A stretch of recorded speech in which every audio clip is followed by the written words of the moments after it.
الله من الشيطان الرجيم. بسم الله الرحمن الرحيم. الحمد لله رب العالمين، والصلاة والسلام على أشرف الخلائق أجمعين، سيدنا وسيد الأولين والآخرين، حبيبنا وحبيب إله العالمين، إمام المرسلين وخاتم النبيين، أبي القاسم المصطفى محمد،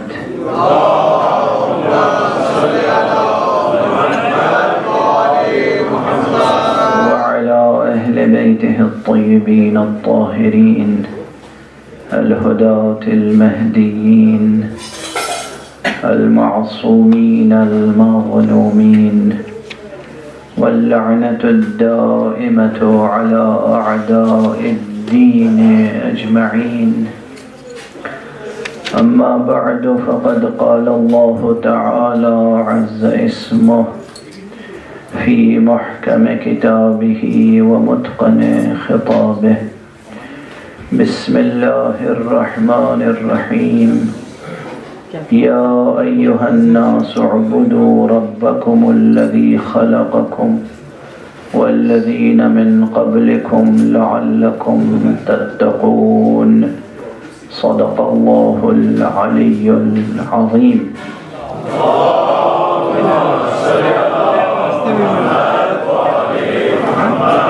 آواز بلند سراوا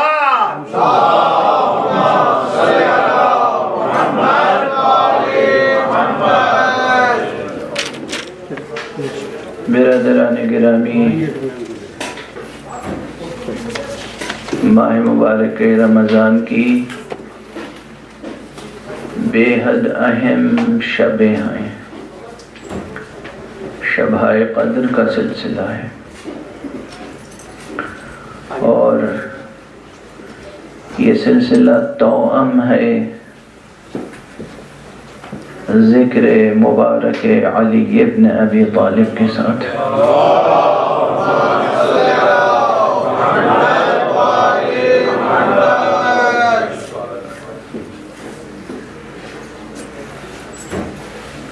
کل شب میں نے عرض کیا تھا کہ قرآن مجید کا مطالعہ اگر فقہی نقطہ نظر سے کیا جائے،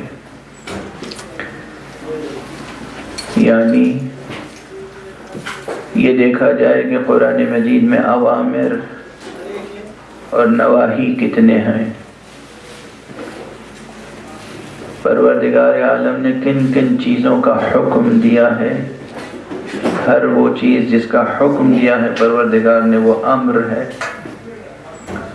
جس سے منع کیا ہے وہ نہیں ہے،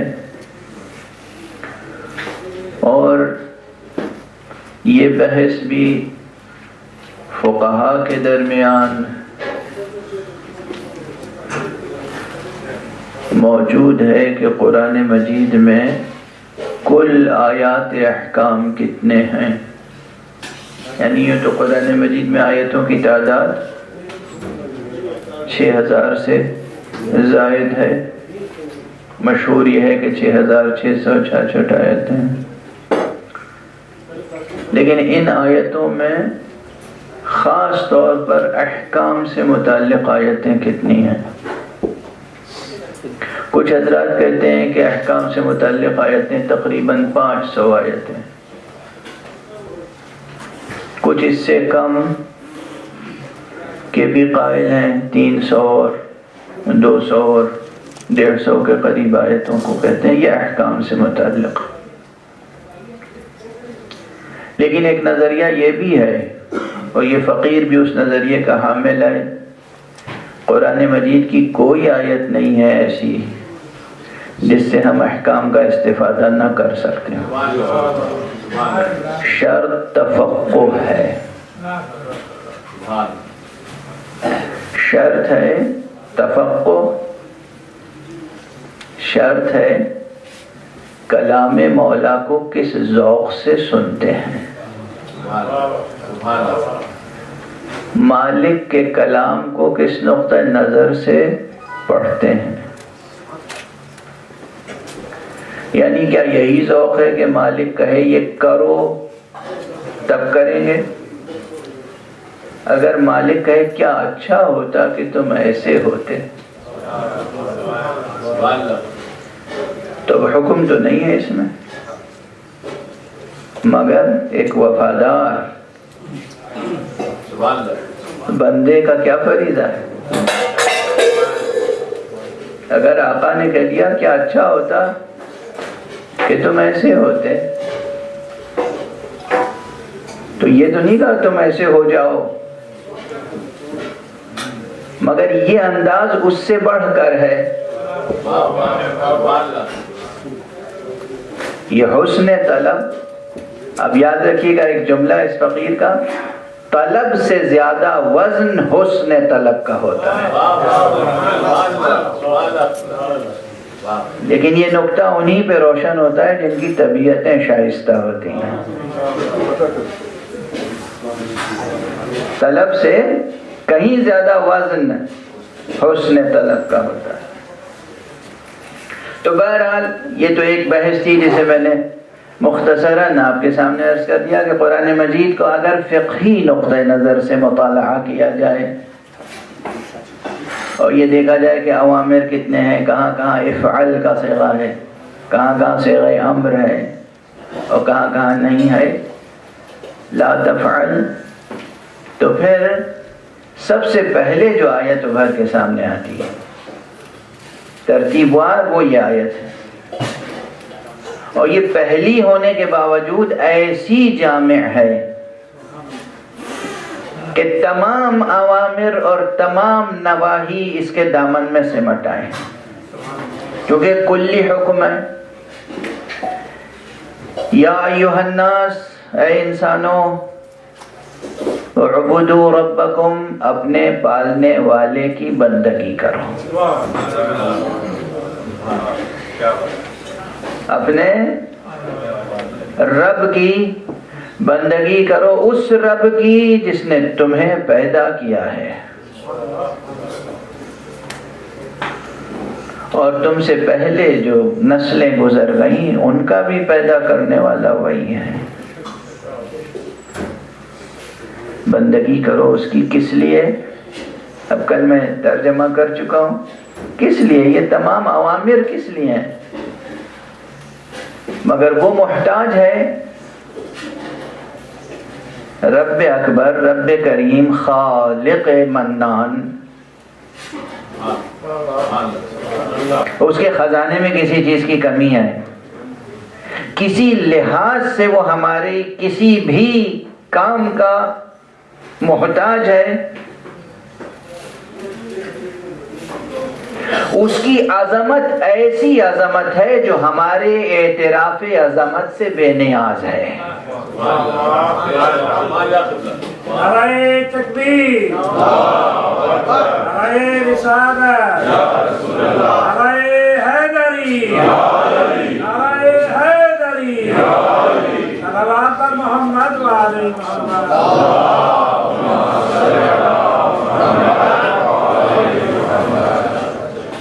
یہ پہلے بھی عرض کر چکا ہوں کہ وہ بڑا ہے اور ہمارے اللہ اکبر کہنے کا بھی متمنی یا محتاج نہیں ہے، اس کی بڑائی اس سے کہیں زیادہ برتر ہے کہ وہ ہمارے اعتراف کی نیاز مند ہو۔ ہم اللہ اکبر کہیں یا نہ کہیں وہ اکبر ہے، ہم لا الہ الا اللہ کہیں یا نہ کہیں وہ اللہ ہے اور کوئی الہ اس کے مقابلے میں ہے نہیں۔ پھر وہی بات جو بہت پہلے میں نے عرض کی تھی کہ اس کا دامن توحید اور دامن کبریائی اتنا بلند ہے کہ شرک کی گرد اس تک پہنچ نہیں سکتی۔ ممکن نہیں ہے کہ اس کا شریک کوئی بن سکے۔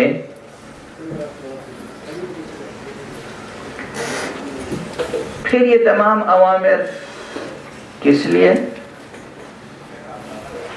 جواب صرف ایک ہے، اس پہ غور کریں عزیزان گرامی، بزرگان محترم، جوانان عزیز، مرد، عورتیں، بچے، غور کریں، سن کے فراموش نہ کر دیں۔ جو بھی حکم الہی ہے وہ ہمارے اور آپ کے فائدے کے لیے ہے۔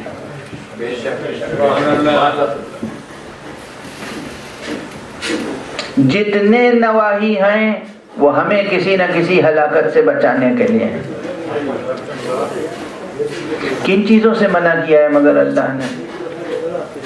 آپ بتائیے، کسی اچھی چیز سے منع کیا ہے؟ غور تو کیجیے، کسی اچھی چیز سے منع کیا ہے؟ کسی مفید چیز سے منع کیا ہے؟ جسے آپ سمجھتے ہو یہ فائدہ مند ہے، اس سے منع کیا ہے؟ کسی مفید شے، کسی لذیذ شے سے بھی منع نہیں کیا ہے۔ یہ جملہ بھی پہلے عرض کر چکا ہوں، پھر عرض کر رہا ہوں کہ خدا کی قسم کوئی بھی لذت زندگی ایسی نہیں ہے جس سے پروردگار نے محروم کیا ہو، مگر یہ کہ ہر لذت کو حاصل کرنے کے آداب اور شرائط مقرر ہیں۔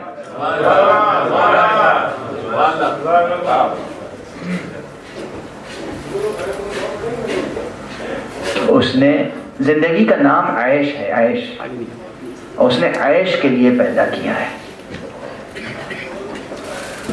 زندگی کے لیے پیدا کیا۔ یہ تمام واجبات، یہ تمام اوامر، یہ تمام احکام، یہ تمام نواہی صرف اس لیے ہیں تاکہ آپ کا عیش مقدر نہ ہو جائے۔ خود زندگی مقدر نہ ہو جائے،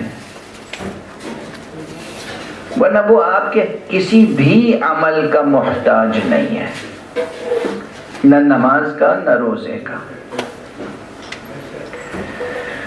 تو جب کسی چیز کا محتاج نہیں اور ہر چیز ہمارے نفع اور ہمارے فائدے کے لیے ہے، تو اس کے معنی یہ ہے کہ لعلکم تتقون کا پھر یہی ترجمہ ہوگا کہ بندگی کرو رب کی تاکہ فنا ہونے سے بچ جاؤ، فنا سے بچ جاؤ۔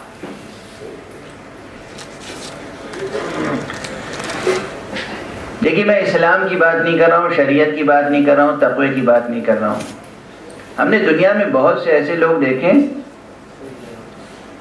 میں عرض کر رہا ہوں چونکہ میں گوشہ نشین رہتا ہوں لیکن سیاحت بھی کرتا ہوں، میں نے لوگوں کو دیکھا ہے، ان سے سوالات کیے ہیں۔ نستجیر باللہ، میں ایک مثال ایسی دے رہا ہوں جو اس وقت دینے کے لیے میرا ذوق خود آمادہ نہیں ہے، لیکن بات سمجھانے کے لیے بہت سے ایسے ملے ہیں خدا پر یقین نہیں رکھتے، آخرت پہ یقین نہیں رکھتے، مگر شراب نہیں پیتے۔ میں نے پوچھا آپ کیوں شراب نہیں پیتے؟ کہا ایسی چیز پینے سے کیا فائدہ جو عقل کو معاف کر دے، یہ بھی کوئی پینے کی چیز ہے؟ ایک شخص جو خدا کا قائل نہیں ہے، آخرت کا قائل نہیں ہے، اگر وہ شراب نہیں پیتا تو حیف ہے اگر خدا نہ خواستہ کوئی ایسا شخص ہو۔ حیف، یہ میں نے مثال اسی لیے دی کہ کوئی لذیذ شے یا کوئی مفید شے ایسی نہیں ہے جس سے اللہ نے منع کیا ہو، یہ چیز مفید نہیں ہے۔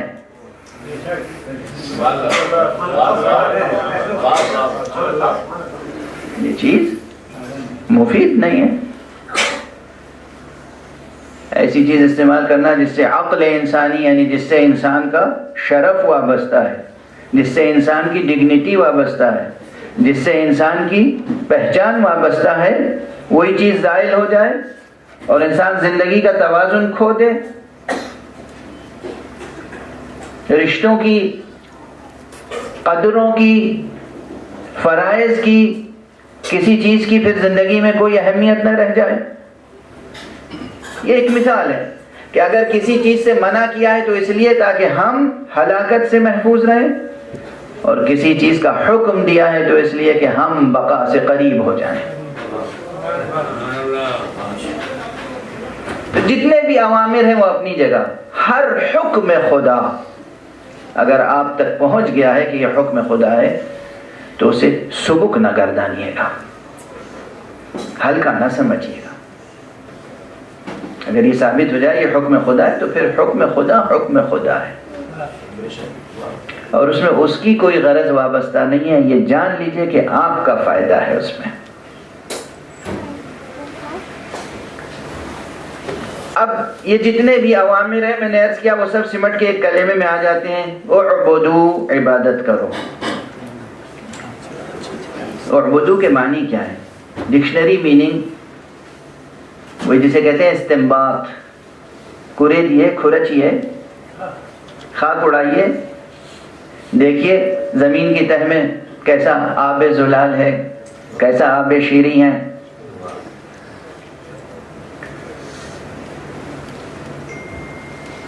اعبدو کا لغوی حقیقت اور شرعی اصطلاح دونوں سے قریب رہتے ہوئے اگر کوئی ترجمہ کیا جا سکتا ہے تو وہ یہ اس مقام پر کہ اے انسانوں اپنے آپ کو رضائے رب کے سانچے میں ڈھال دو.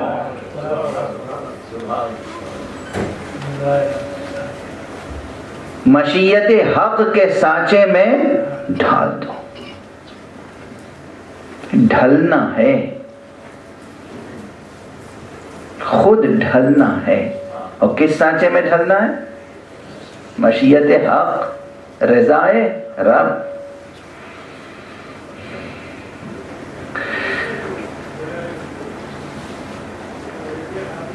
اور جب زندگی ڈھلنی ہے پوری تو اس کے معنی ہے کہ زندگی کے تمام شؤون، زندگی کے ہر شعبے پر یہ حکم محیط ہے.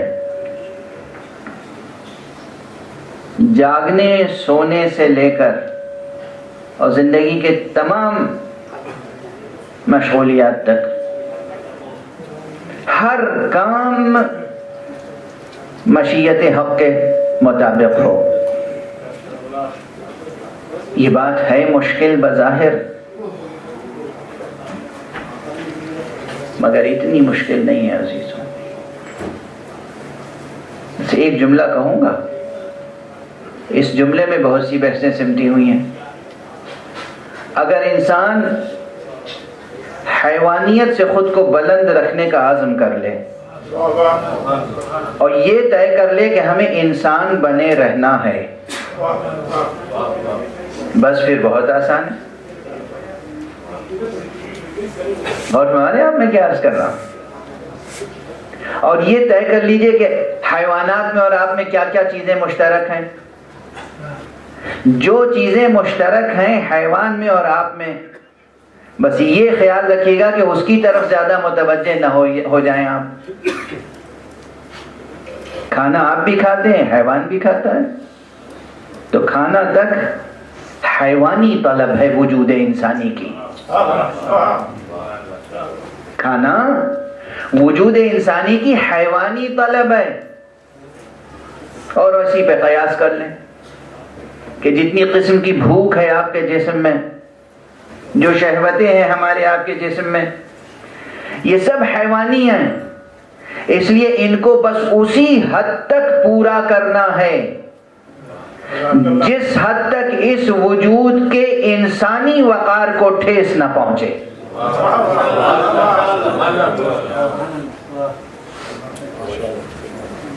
اتنی سی بات ہے. کھاتے حیوان بھی ہیں، کھاتے ہم آپ بھی ہیں، مگر ہمارے آپ کے کھانے کا طریقہ اور حیوان کے کھانے کا طریقہ. حیوان کو جب بھوک لگتی ہے، اگر درندہ ہے، آپ جانتے ہی ہیں، یہ تو جملہ پرانا ہو گیا نا ہمارا، حیوان درندہ ہوتا ہے. یہ انسان ہے جس کی صفت ہے شجاعت.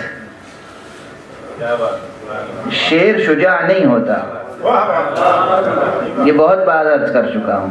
شیر یہ عربی ادب میں ہو یا اردو ادب میں، دنیا بھر کے ادب میں یہ مثال بار بار دی جاتی ہے زیدن کل اسد، زیدن کل اسد، زیدن کل اسد، زید اسد جیسا ہے شجاعت میں، نہ شیر میں شجاعت پائی جاتی ہے اور نہ زید شیر جیسا ہے شجاعت میں. یہ نہایت ناقص اور کند مثال ہے. وقت نہیں ہے کہ میں ان چیزوں کی تفصیل عرض کروں، لیکن بہرحال حیوان اگر درندہ ہے اور اسے بھوک لگتی ہے تو وہ یہ سامنے جو آتا ہے اسے کھا لیتا ہے، بھوک مٹا لیتا ہے. یہ انسان ہے. ابھی بھی میں شریعت اور دین کا حوالہ دیے بغیر کہہ رہا ہوں، یہ انسان ہے. اگر وہ صرف انسانی شرافت اور عظمت اور کرامت کا بھی لحاظ کرے تو کتنی ہی بھوک لگی ہو کھانے سے پہلے دیکھتا ہے یہ لقمہ میرے لائق ہے یا نہیں ہے.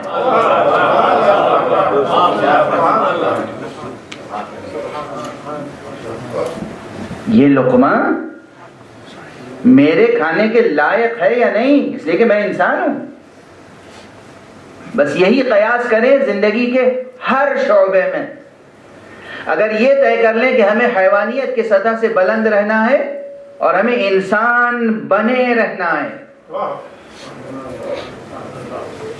تو بس یہ مرحلہ آسان ہو جائے گا. اصل چیز ہے عزم. ایک مرتبہ اگر دل میں عزم راسخ ہو گیا، ایک مرتبہ آپ نے ڈیسائیڈ کر لیا، کمٹمنٹ ہو گیا، فیصلہ ہو گیا، تو پھر سفر کا جاری رکھنا بہت آسان ہوتا ہے. اور پروردگار عالم نے آپ کو فطرت عطا فرمائی ہے، جس فطرت میں، جس کتاب فطرت میں تمام مشیت حق پہلے سے مندرج ہے. فطرت میں جو رضائے حق ہے نا وہ لکھی ہوئی ہے. جبرائیل آ کے کہیں کہ سچ بولنا اچھا ہے، جھوٹ بولنا برا ہے، یہ ضروری نہیں ہے.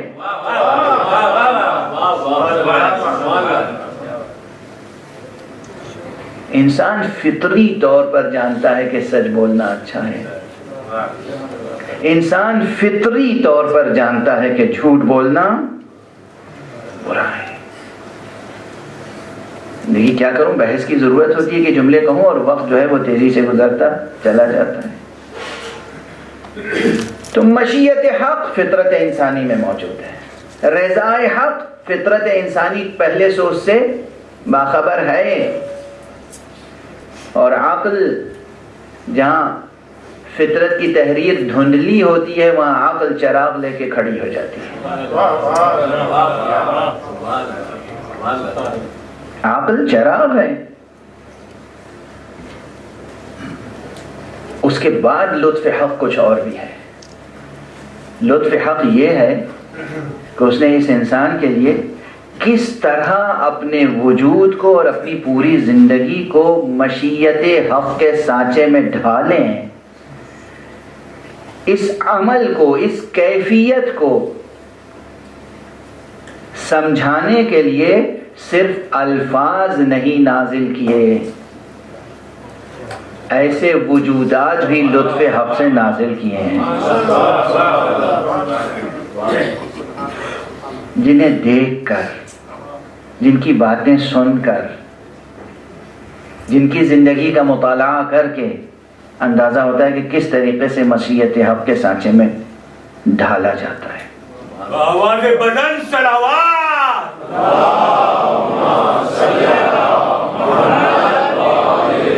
وہی وجودات ہماری فقہی اور کلامی اصطلاح میں معصوم کہلاتے ہیں.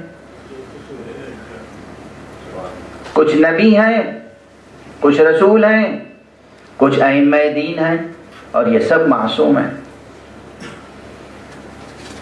معصوم ہونے کا تصور بہت سے لوگ قبول نہیں کر پاتے. ابھی تک کی جو بحث تھی آپ نے محسوس کیا کہ اس میں کوئی مشکل سمجھ میں نہیں آئی. اگر انسان یہ طے کر لے کہ ہمیں حیوانیت کی سطح سے بلند رکھنا ہے، ہمیں انسان بنے رہنا ہے، تو کس قدر پر عظمت اور پر شکوہ اس کی زندگی ہو سکتی ہے. یہی ایک عزم کافی ہے کہ انسان اس بلندی تک پہنچ جائے کہ جہاں اس سے کوئی خطا سرزد نہ ہو. ہوش عقل، ارادہ، انسان سے دیکھیے غلطی وہی ہوتی ہے جہاں اس کے ارادے میں کمزوری آ جائے. جہاں کمزوری آئی آپ میں، ہمیشہ آپ ہر ایک اپنا تجزیہ کر لیں. جہاں ارادے میں کمزوری آئی غلطی سرزد ہوئی. جہاں ارادہ مستحکم ہے، عقل روشن ہے، قلب بیدار ہے، وہاں غلطی نہیں ہوگی آپ سے. بس معصوم اسے کہتے ہیں کہ ہم اور آپ سوتے ہیں، معصوم کبھی سوتا نہیں. ہم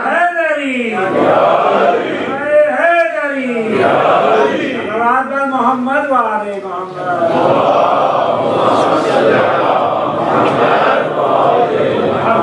ہم اور آپ غافل ہو جاتے ہیں، معصوم غافل نہیں ہوتا.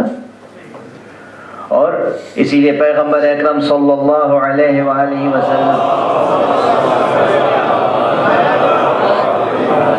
کا ارشاد گرامی ہے، آپ نے اپنے اصحاب سے فرمایا ہے کہ دیکھو تم سوتے ہو تو تمہاری آنکھیں ہی بند نہیں ہوتی، تم دنیا سے غافل بھی ہو جاتے ہو، مگر میں جب سوتا ہوں تو آنکھیں بند ہوتی ہیں، مگر میں باخبر رہتا ہوں. اور تم آگے جس طرح دیکھتے ہو میں بھی آگے اسی طرح دیکھتا ہوں، مگر پیچھے دیکھنے کے لیے مجھے پلٹ کے دیکھنے کی ضرورت نہیں ہے. تم جس طرح آگے دیکھتے ہو میں اسی طرح آگے بھی دیکھتا ہوں، اسی طرح پیچھے بھی دیکھتا ہوں. تو معصوم کے وجود میں کچھ خصوصیتیں ہیں، اور یہ معصوم جب زندگی بسر کرتا ہے تو وہ زندگی ہمارے اور آپ کے لیے ہر اعتبار سے نمونہ ہے، ہر اعتبار سے نمونہ ہے. بس وہ افراد جن کی زندگی ہر اعتبار سے حق کے سانچے میں ڈھلی ہوئی ہو، اگر ان کے لیے یہ کہا جائے، ذرا ٹھہریے گا ایک جملہ اور عرض کر لوں. حدیث میں کسی بھی مسلک کا واعظ ہو وہ یہ حدیثیں پڑھ کے سناتا ہوگا کہ ماں باپ کا چہرہ دیکھنا بھی عبادت ہے، ماں باپ کے سامنے بیٹے کا مسکرانا بھی عبادت ہے، کسی بچے کے سر پہ ہاتھ رکھنا محبت و شفقت سے وہ بھی عبادت ہے، اپنے بچے کو پیار کرنا بھی عبادت ہے، اس کا ثواب ہے، اور اگر کوئی یتیم بچہ ہے تو اس کے سر پہ ہاتھ رکھنا ثواب ہے. اور ہمارے یہاں اور ایک جملہ یہیں بریکٹ میں عرض کر دوں کہ اپنے بچے کو پیار کرنا ثواب ہے اگر سامنے کوئی یتیم نہ ہو، اور اگر کوئی یتیم موجود ہو تو اس کے سامنے اپنے بچے کو پیار نہ کرنا بھی ثواب ہے. توجہ فرما رہے ہیں. یہ ہے زندگی کی لطافتیں، یہ ہے زندگی کی ظرافتیں، یہ ہے زندگی کی نزاکتیں. جب یہ سب ثواب ہے تو جنہوں نے ان ثواب کی شناخت کرائی اور جنہوں نے اس پہ عمل کر کے دکھایا، ان کے لیے اگر رسول کہیں النظر الى وجه علی بن ابی طالب عبادہ،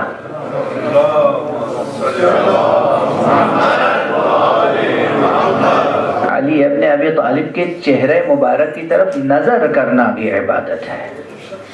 لوگ سمجھتے ہیں کہ یہ مبالغے ہیں، یہ علی کے شیعوں نے اس طرح کی حدیثیں گڑھ لی ہیں. گڑھ لی نہیں، یہ حدیث موجود نہ ہوتی تب بھی فطرت انسانی گواہی دیتی کہ علی کا روح مبارک وہ ہے جس پہ نظر کرنا عبادت ہے. علی کی شناخت نہیں ہے لوگوں کو، بس وقت گزر گیا.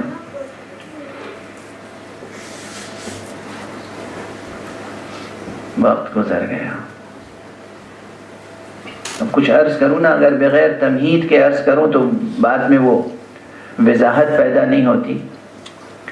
دنیا آج تک 1400 برس گزر چکے ہیں، لیکن آج تک دنیا علی ابن ابی طالب کو پہچان نہیں سکی، اپنے نہیں پہچان سکی. میں اس منبر پہ خدا کی قسم کھا کے کہہ رہا ہوں، بہت سی روایتیں ایسی ہیں جو میں نہیں پڑھتا یہ سمجھ کر کہ لوگوں میں تحمل نہیں ہے. علی کا مرتبہ بہت بلند ہے، لوگ اس بات پر تعجب کرتے ہیں کہ روز حشر کسی کی نجات ہوگی تو معیار نجات یہ ہوگا کہ علی سے محبت رکھتا تھا یا نہیں۔ اب اگر میں یہ عرض کر دوں تو ان کا کیا حال ہوگا کہ نجات تو فرع ہے عمل کی، عمل فرع ہے تبلیغ کی، تبلیغ فرع ہے نبوت و رسالت کی۔ پیغمبر سے پہلے جتنے نبی ہیں اگر انہیں نبوت ملی ہے تو بشرط ولایت علی ابن ابی طالب۔ آواز بلند صلوات، اللہم صلی علی محمد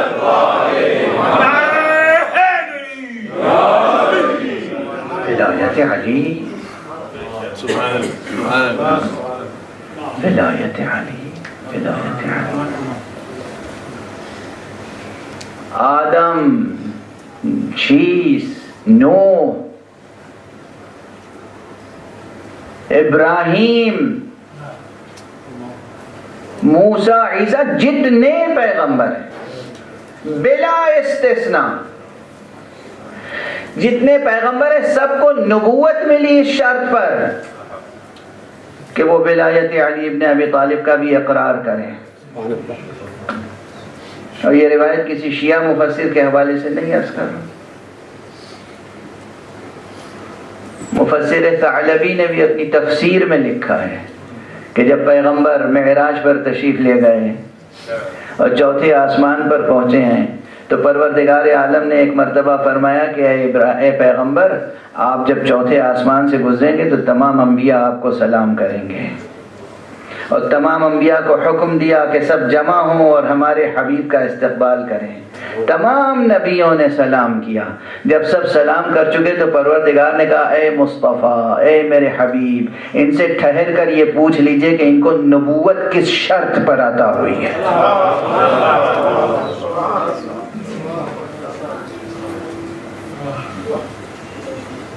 وہاں کی گفتگو ہے، نبوت کس شرط پر عطا ہوئی ہے؟ ولایت اب سمجھ آئی کس قدر عظیم ہے، ولایت علی ابن ابی طالب۔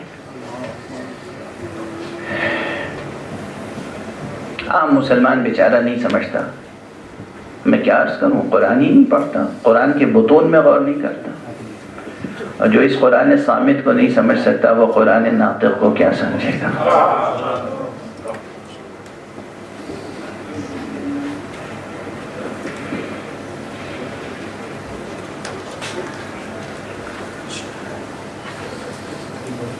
سادہ سی بات ہے، جب شرط ولایت علی کی انبیاء کے سامنے ہو تو ہماری اور آپ کی نجات میں کیسی شرط ہوگی ولایت کی۔ لیکن آج کی جو شب ہے، یہ شب تصور کیجئے کہ سن 40 ہجری میں کوفے میں کیا کوہرام برپا تھا اس شب میں۔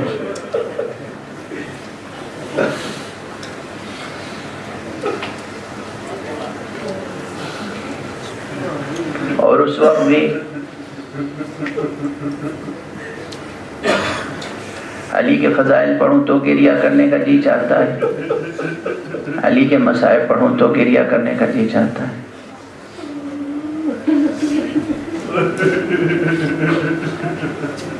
آپ سمجھتے ہیں کہ امیر المومنین علیہ السلام کی شہادت کیسا عظیم سانحہ تھا، آپ سمجھ سکتے ہیں اسے؟ پھر عرض کروں گا،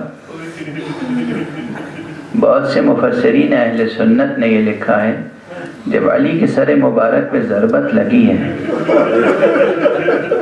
اس کے بعد بیت المقدس میں کوئی پتھر نہیں تھا جو اٹھایا جائے اور زمین سے تازہ لہو جوش مار کے نہ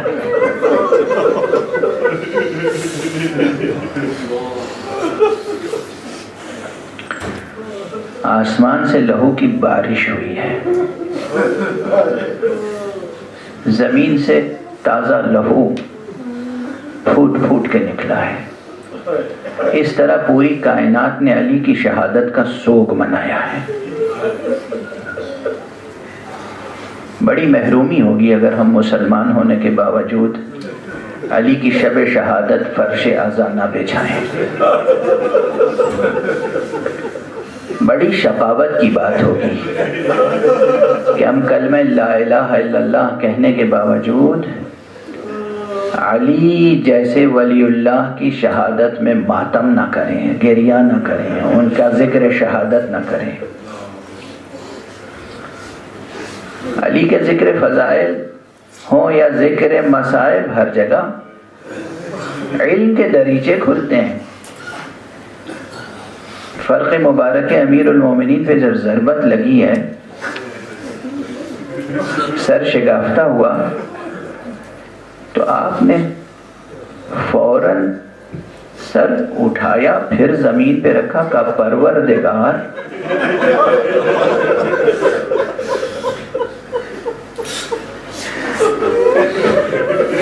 گواہ ہے نا کہ میرا سر تیرے سجدے میں شگافتہ ہوا ہے۔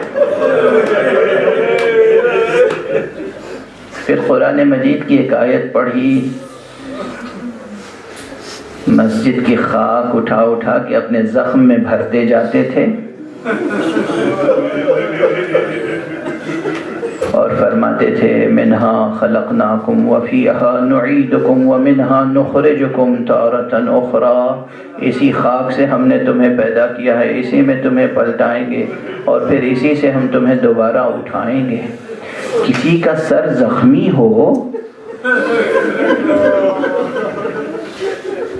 ارد گرد لوگ موجود ہوں، قاتل بھی موجود ہو، اور کوئی اس طرح آیت قرآنی تلاوت کر رہا ہو جیسے کہ اس وقت بھی درس دے رہا ہے زندگی کا اور حیات کا اور کائنات کا۔ علی درس دے رہے ہیں آخرت کا، زخمی ہو کر۔ اس کے بعد آواز بلند کی ہے جسے یہ گنبد بیدر کبھی بھلا نہیں سکتا، فرمایا ہے فزت ورب الکعبہ، رب کعبہ کی قسم میں کامیاب ہو گیا۔ بس آج دو فقرے اور کہہ کر گفتگو روک رہا ہوں، انشاءاللہ کل تتمہ گفتگو عرض کروں گا۔ روایتیں ہیں، آپ سنتے رہتے ہیں برابر، کہ جناب امیر المومنین علیہ السلام کو امام حسن نے اور موجود حضرات نے ایک گلی میں اسی سجادے میں، جس سجادے پہ آپ نماز پڑھتے تھے، اس میں اٹھایا اور محراب مسجد سے بیت الشرف کی طرف لے کر چلے۔ کیا منظر ہے، قیامت کا منظر ہے۔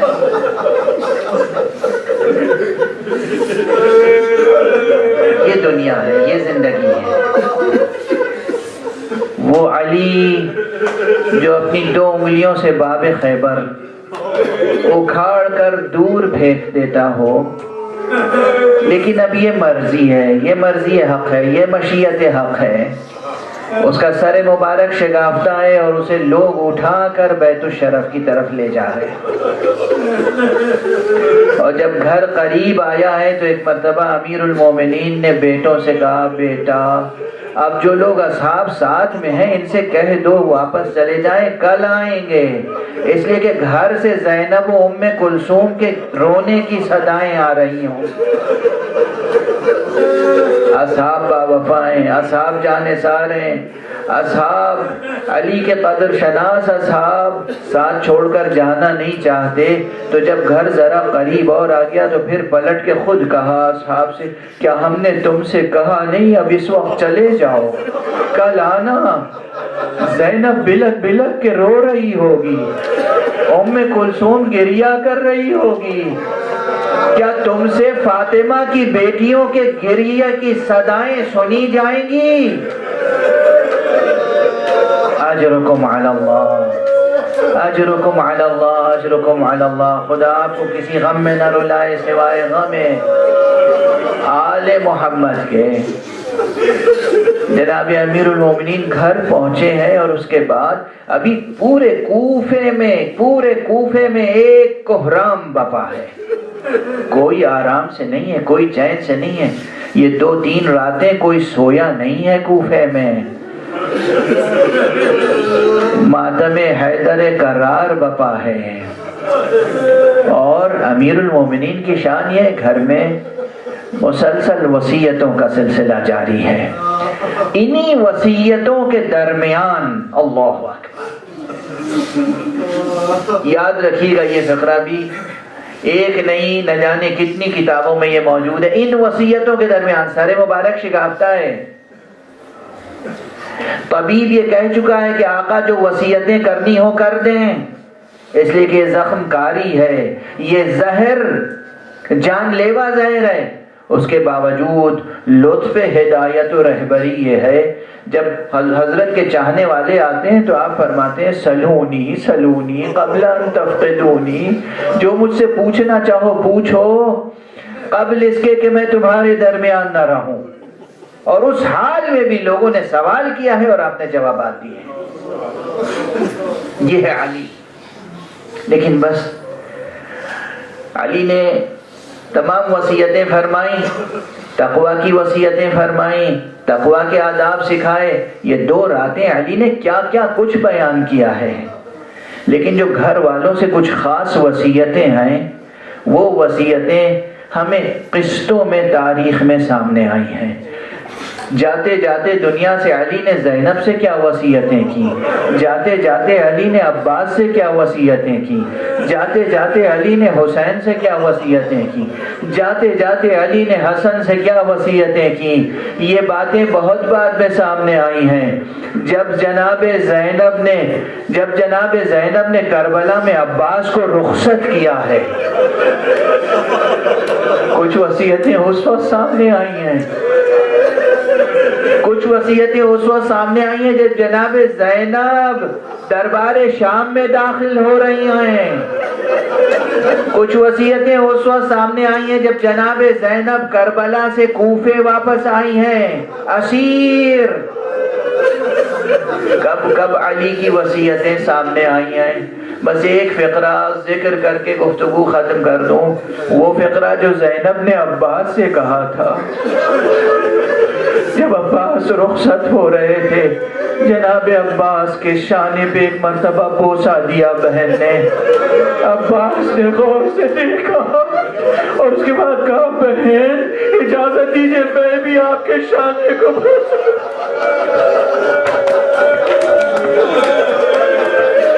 اس لیے تھا علی بتا چکے تھے عباس کو، بیٹا تو شہید ہوگا. تیری شہادت کے بعد بہن زینب کے بازوؤں میں رسد باندھی جائے گی. زینب کو بتا چکے تھے بیٹی یہ بھائی جس پہ تجھے ناز ہے کربلا میں شہید ہو جائے گا، بیٹی صبر کرنا. انا للہ و انا رضا بقضائه وتسلیما لامره. یا علی یا علی مولا، یا علی مولا.